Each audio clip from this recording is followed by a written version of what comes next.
व्यक्ति के पास एक बहुत बड़ा महल था। उसने जिंदगी भर की सारी संपत्ति लगाकर उस महल को बनाया था। आसपास के शहरों के कई लोग उसके महल को देखने आते थे। कई बड़े बड़े सेठ उसके महल को खरीदने की कोशिश करते थे।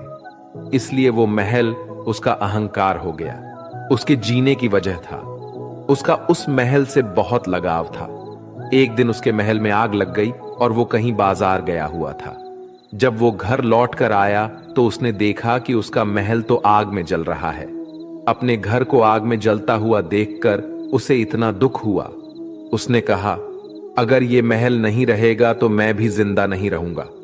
अगर मेरा महल ही जलकर राख हो जाएगा तो मैं जी कर क्या करूंगा। वो भी उसी आग में छलांग लगाने की कोशिश करने लगा तो किसी दूसरे व्यक्ति ने उसे रोक लिया और कहा कि भाई, ये जो तुम्हारा महल है, इस महल को तुम्हारे कल बेटे ने किसी और को बेच आया है। जब उसे पता चला कि ये महल अब मेरा नहीं किसी और का हो चुका है तो उसकी सारी चिंता खत्म हो गई। जैसे और लोग उस जलते हुए महल को देखकर तमाशा देख रहे थे, वैसे ये भी खड़ा हो गया। इतने ही देर में उसका बेटा आया। वो अपने बेटे को देखकर बहुत खुश हुआ।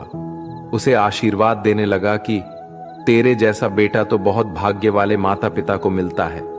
तुमने तो मेरी जिंदगी बचा ही ली। आज इस घर में आग लग रही थी और तूने कल ही इसका सौदा कर दिया। वो अपने पिताजी से कहने लगा कि पिताजी, इस महल के सौदे के लिए बात तो करने गया था, पर सौदा कभी पक्का हुआ ही नहीं है। जब उसके पिता ने यह सुना कि अभी इस महल का सौदा हुआ ही नहीं है तो वो दोबारा से फूट फूट कर रोने लगा और अपनी छाती पीटने लगा।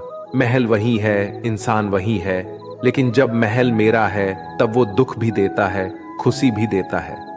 लेकिन जब वो मेरा नहीं है, उससे मेरा कोई रिश्ता नहीं है, तो सारे दुख खत्म हो जाते हैं। ऐसे ही जिंदगी में जब किसी जगह, किसी इंसान को, किसी रिश्ते को, किसी काम को हम अपना मान लेते हैं, मेरा मान लेते हैं, वो वहीं से सारे दुखों की शुरुआत होती है।